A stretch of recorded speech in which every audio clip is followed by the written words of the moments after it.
আপনাদের সাথে কিছু কথা শেয়ার করি।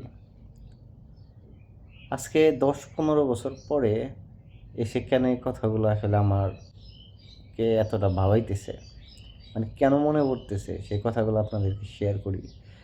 প্রতিটি ফ্যামিলিতে যারা হচ্ছে আপনার মা-বাবা আছেন অথবা গার্জিয়ান পারসন আছেন, তাদের জন্য এই কথাটা অনেক বেশি কাজে আসতে পারে হয়তোবা।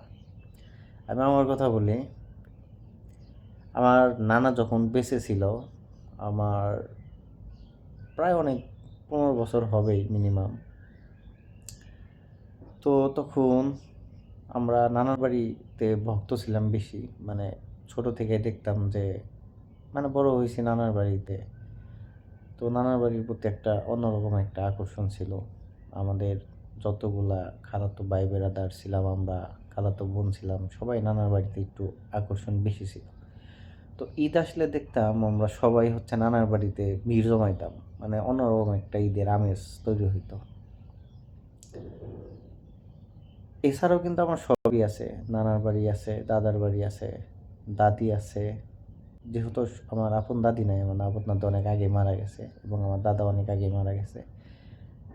সো চাচারা আছে, কেউ একটু ভালো অবস্থানে আছে, কেউ একটু খারাপ অবস্থানে আছে। মামা মামি সবাই আছে। আমার বাবা আছে, আমার মা আছে।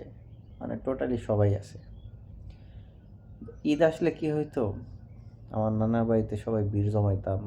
এখন সেলামি জিনিসটা আমার ভিতরে খুব একটা বেশি টানে না। মানে আমার ওগুলোর প্রতি খুব একটা বেশি রুচিও নাই। কিন্তু আমার এই কথাটা মনে পড়ার কারণ হইতেছে আমরা এখন তো সোশ্যাল মিডিয়াতে অ্যাক্টিভ বেশি। দেখা যায় যে সোশ্যাল মিডিয়াতে এইটা নিয়ে অনেক বেশি ভিডিও পাওয়া যায়। তো এটা হুট করে এই কথাটা মনে পড়ে গেছে। তো আমার আম্মা হইতেছে আমার নানার বাড়ির সবচাইতে বড় মেয়ে।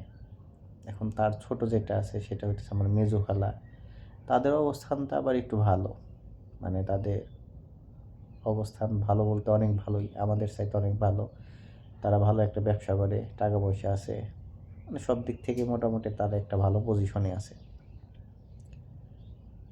তো আমি দেখতাম আমার নানা যখন ঈদের দিন আমার ওই খালার হচ্ছে মেজো খালার ছেলে মেয়েদেরকে টাকা পয়সা দিত, মানে ঈদের সালামি দিত। তাদেরকে যদি দেখা যাইতো যে ৫০ টাকা ১০০ টাকা এরকম দিত, আমাকে দিত না। মানে দিত না আমাকে আর কি। এখন আমার সময় এসে হয়তো টাকা শেষ হয়ে যেত,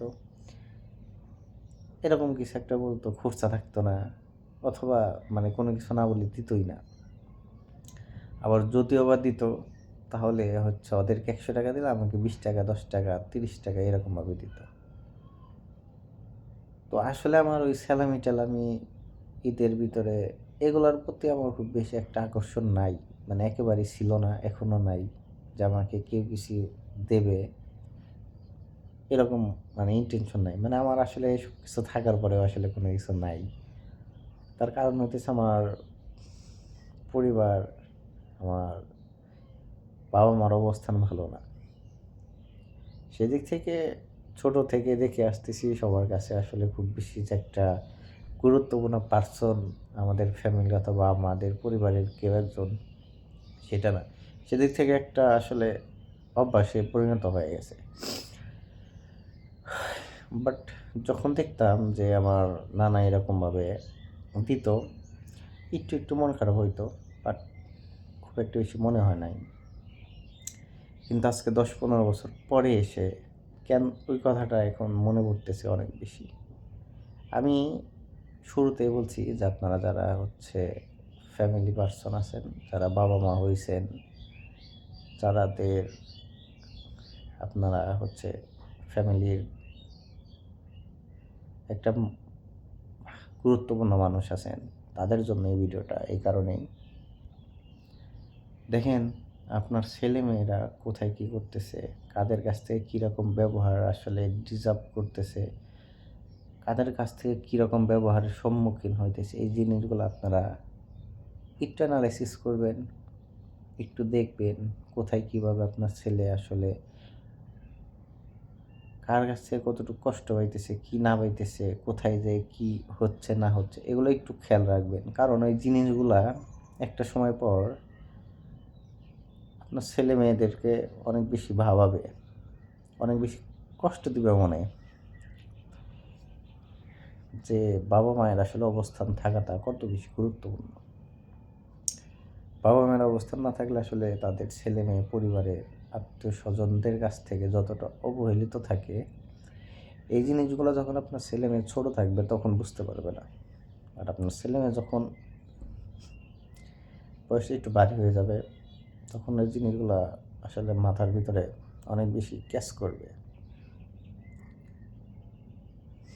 তো এটাই আসলে 2 দিন পরে ঈদ, হুট করে মনে পড়ে গেল